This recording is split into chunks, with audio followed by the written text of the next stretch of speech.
Good evening. I'm Gene Doherty, G-E-N-E-D-O-H-E-R-T-Y. I'm the Fire Chief Emergency Management Director. We're going to give you a brief update as to the damage in the city, what's occurred, what is planned to be done. Mayor Dan Rizzo, D-A-N-R-I-Z-Z-O, will give a full assessment. Governor is here to speak as well, answer some questions. We have the State Fire Marshal here, Steve Cohen, Senator Petroselli, State Representative Rosalie Vincent, and members of the Revere City Council. We have about 65 buildings that were substantially damaged.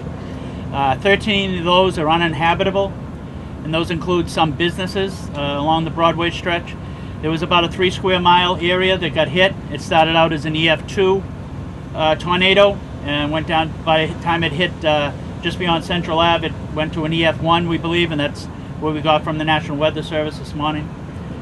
We have a number of assets here from the state that have been helping, from MEMA to the DCR to Department of Transportation, State Police, other local communities, as the mayor will go into. And I introduce to you Mayor Dan Rizzo. Thank you, Chief.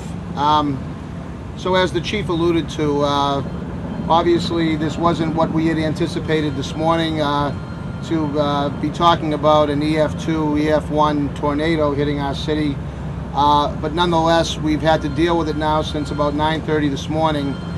I have to say, first off, at the outset, I'm grateful for the support that we've received from the Governor's office, from our federal partners, our federal delegation, our neighboring cities and towns that have been just so generous with their assets and support to help the city get through this. There was significant damage that we endured all up and down the central corridor of our city and to both the east and west. The primary focus has been and continues to be the safety and well-being of our residents. We have national grid crews, I think about 37 of them out there, that are providing support and making sure that any down power lines are being dealt with. We're asking the public to make sure they contact, call 911 and contact emergency personnel to let them know if they have down power lines. That obviously can create a very, very dangerous situation. We are dealing with down trees. As you may be able to see around us, we've got some real sizable trees that have come down. A lot of them made roads impassable. And so needless to say, not just for general travel, but for public safety personnel, it creates a significant problem. So we're trying to make sure that all of our roads, both our primary and secondary roads, are free and clear from trees and debris that may prohibit the safe passage of vehicular traffic and, most importantly, our emergency apparatus.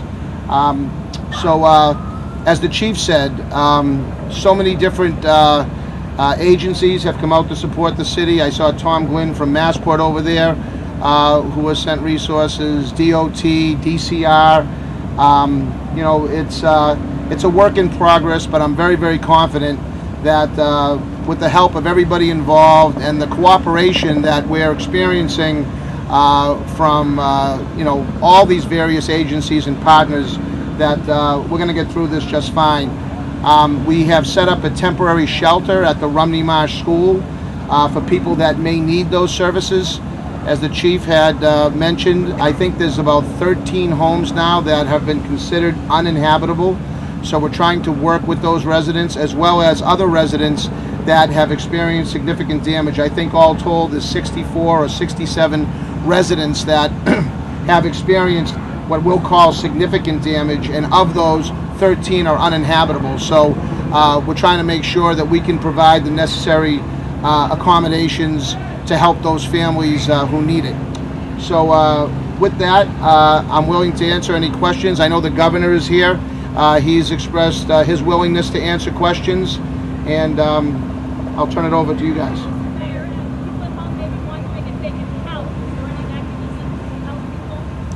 Well, right now, the way they can help, quite honestly, is to try to let these crews do their jobs, and by checking on their neighbors, particularly if they have elderly neighbors or neighbors who may have disabilities.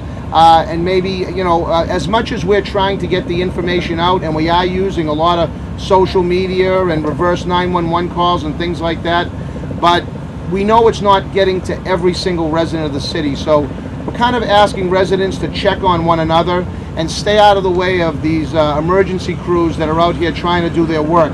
Because the more they stay off the roads and let them do their jobs, the quicker we'll be able to get back to normal. Mayor, how many homes are without power? Last I heard, there were about 2,800 homes without power.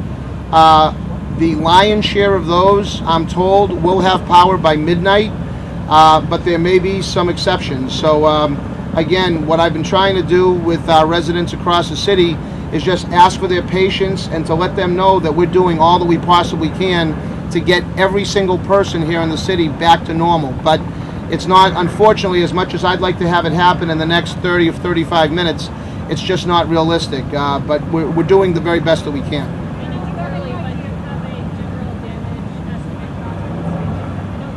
We're documenting, obviously, all of the damage that we've received. We have a lot of private residences that have, you know, incurred damage, as I talked about. We have a lot of public buildings. As you can see, City Hall right behind me sustained major damage. I had to evacuate City Hall earlier this morning. We haven't made a decision yet on when we'll have our employees return back to work, but I know that when we do, I want that building safe, not only for our employees, but for people, the general public, who come in and out of there every day. So, I'm sorry.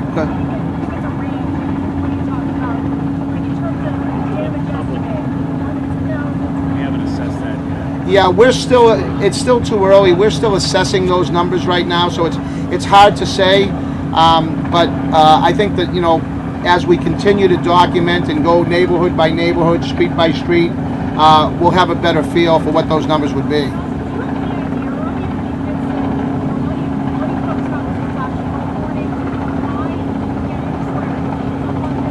Well, I mean, the one thing I've learned, I mean, as much as I think weather forecasters try to get it right 100% of the time, I don't think that always works out that way. So clearly I wish that we had more notice. I mean, the bottom line is, with an EF2 and then ultimately an EF1 tornado, to have no casualties other than just a few people with minor injuries, that to me is amazing. So we're very, I mean, obviously as mayor of the city, I'm so grateful for that. And you know, the whole warning thing, it would have been great to get, but at the end of the day, if there's no casualties, this would have happened with or without the warning, apparently. So you know, it would have been nice to know, but you know, to get people out of harm's way. But as it worked out, thankfully, we didn't have to worry about that. You have a pretty good idea of the path of the tornado? Like we believe it started right at the Revere Chelsea line and then headed north up 107, and it took up, I think, about 3 square miles. Any damage to Suffolk Downs? I have not heard. I've been in contact with a couple representatives from Suffolk Downs who have just expressed their support and offered to help. So it didn't seem to me as though they sustained any damage. No. There are more storms coming tonight. How effective is it? Well, I mean, I can't say, you know, it may hamper in some of the effort, but you know, right now they're just going to continue doing all the work that they need to do to get the city back on track. You know, I would, along those same lines, like to just let our residents know, if they feel as though that they're in any type of danger or have experienced any kind of damage that you know, an additional rainstorm might make worse, that they contact us, okay? Because, you know, the safety and well-being of our residents, all of us here, is our #1 priority. So any people out there that are going to, you know, feel as though that, you know, they may need some assistance if we do get more rain or more bad weather, you know, we encourage them to call.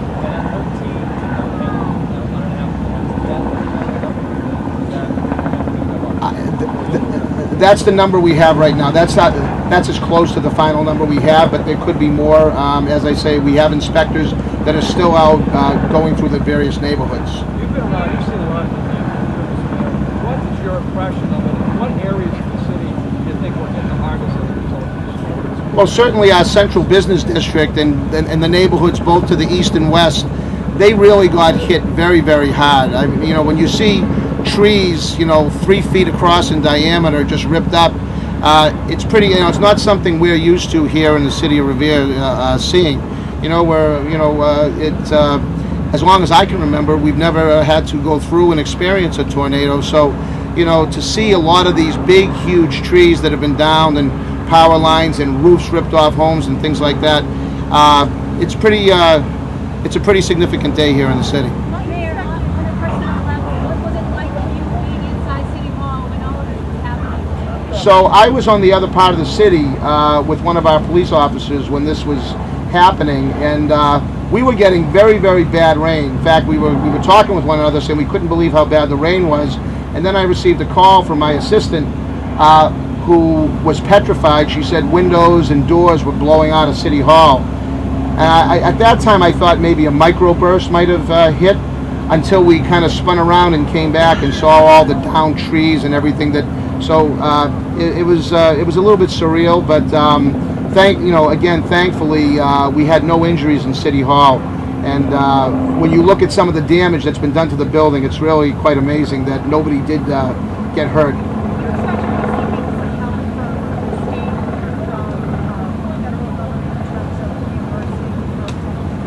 So we're working on that right now with MEMA and the governor's office. I have to say, the governor and his staff have been tremendous in helping the city of Revere respond to this emergency that we've had to deal with. Our federal partners, Congresswoman Clark, Senator Markey, Senator Warren, they have been tremendous. They've all reached out and expressed their support and offering to help in any way they could. So I feel very, very lucky to have such tremendous partners help us get through this very difficult situation. Is there anything you're asking from the general public to help? Yeah, as I said, Kelly, the only thing that I think we can really Stay away from the area, no sights. yeah. As the chief just whispered in my ear, the best thing the public can do is to look out for their neighbors and stay out of the way of emergency crews. A lot of Revere that are watching on Channel 5 that might want to help victims. Set up better So that, yeah, we have not. We haven't received those requests as of yet. But certainly as they do, I'll make them as available as I possibly can. Hey Dan, why don't you let the fire marshal give those couple of tidbits in response to that question about... Okay, so I'm going to bring up our state fire marshal right now, who can give you a little more information on some of the questions you've touched on. Well, thank you, Mayor. Just real quickly, even though we're in good weather, we're not in the dead of the winter, we always have to remind people who have gone through a storm like this to be very cognizant of the safety of their neighbors and themselves. Our major concern after a storm like this is two things: carbon monoxide and the fact that people who are without power may look to use generators, may look to use charcoal grills for cooking. It's extremely important we message that we don't put generators inside the home. They need to be far away from the home. They need fresh air to ventilate, and the same goes for grills. Never put a grill inside. I also think it's important, even though we're several hours into this incident, to remember that all wires that are down should be considered live. Don't go near them. Don't try to move them. Let the utilities come and take care of them as they get through the restoration of the storm. Thank you. Governor, can you talk about any state aid? Governor? Governor, can you talk about it? Does any state aid come into the city of Revere? Well, we're here now in the form of MEMA, the state fire marshal, the state police have been out and helping relieve the local police here in Revere. Once all the damage is assessed and we have an understanding of what that is and what the options are, we'll go from there. MEMA has had, I'm sorry to say, some experience with this, both in terms of gathering assessments and making the case and understanding what the different avenues may be at the federal level.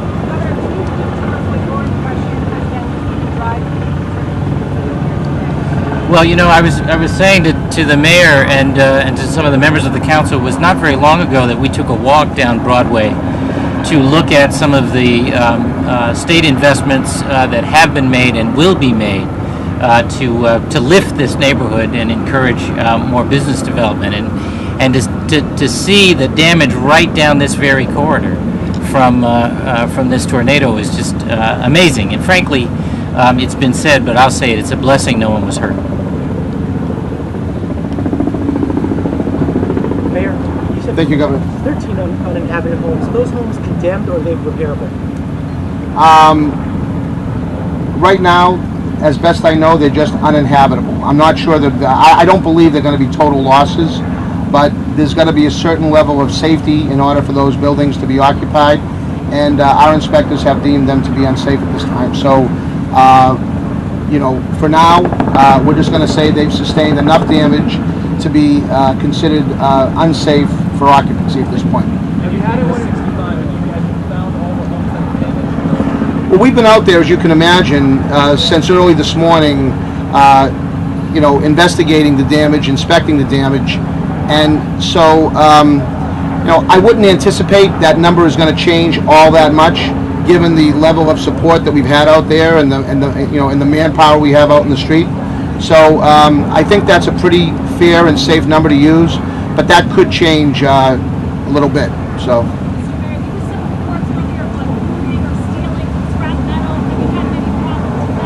I mean, you know, obviously, you know, people going around picking up metal off the street is, you know, on my list of priorities right now. It's not really up there, but certainly we're going to have additional police officers on the street tonight to make sure, because where we have this damage to homes and 13 of those homes that are uninhabitable, we want to make sure that we have enough police resources out there to make sure that none of that type of activity takes place here. What part along that 3 square mile area, what part is described as the worst? Where are those 13 homes located? The majority of homes are down off the Revere Beach Parkway, Taft Street, and Vinyl. The businesses were right on Broadway that had their flat roofs ripped off. There were 3 businesses of that, but for the most part, the majority of the damage was done just after the Chelsea line up to like Beach Street, which is a block away from where we are now. How many residents have actually been displaced? Well, there's obviously the residents for those 13, 12 or 13. They most of the people, we've told them the shelters are available, but right now we haven't got any requests for a specific shelter. They said that they're going to go to family or friends. We may get a few more in the next day or two. There is one section where there is a power outage where the poles that feed the houses go between 2 streets, so it's going to be very difficult for Verizon to get in there to replace those poles that have fallen down. So those people might be without power. There were about 80 electrical services compromised from the Revere Beach Parkway up to Central Ave as of an hour ago, and the inspectors are working their way down.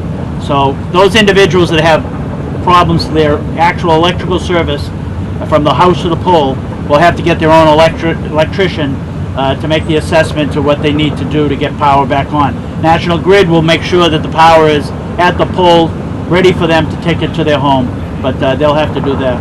Do you know, Chief, if there's still live wires on the streets out there?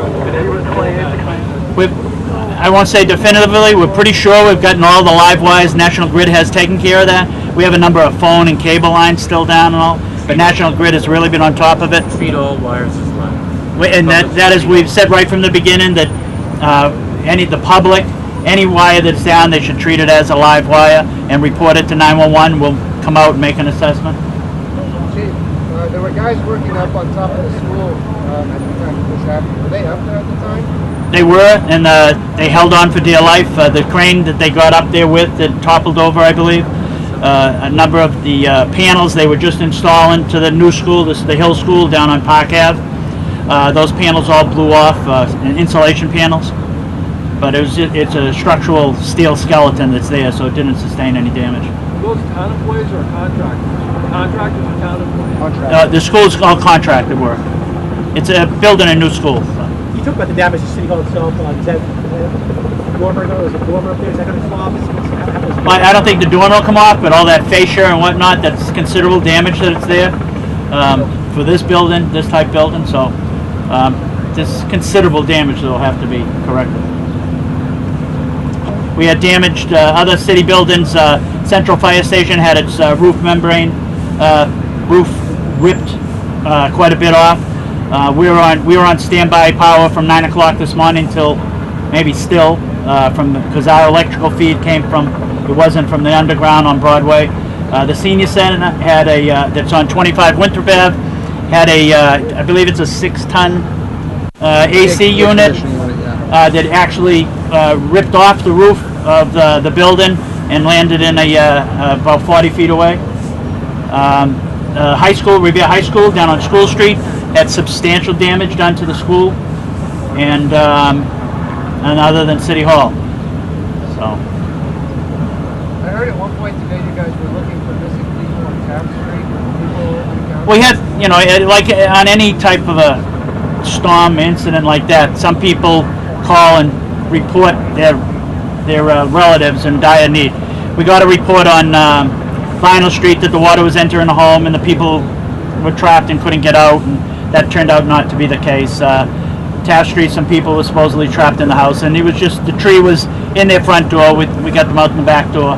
There are things like that. As the mayor stated and the governor, that we're very fortunate the amount of people that didn't get hurt.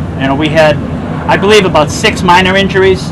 A baby on Mountain Ave, a board went through the window of a car, and she was cut with glass and transported to the hospital. We had an elderly woman down behind on Vinyl Street that got a head laceration, but all minor injuries considering everything. Last question?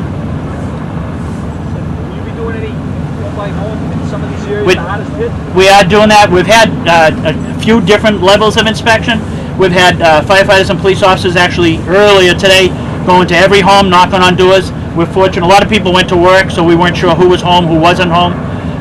We probably will get some more calls once people have come home from work and find damage in their homes. But we made that initial, what we call a primary survey for a number of buildings, and then the inspectors went back afterwards, and they're doing a house by house, assessing the electrical and the construction. Thank you. Okay. Thank you. Great job, Danny. Great job, Chef. Good job.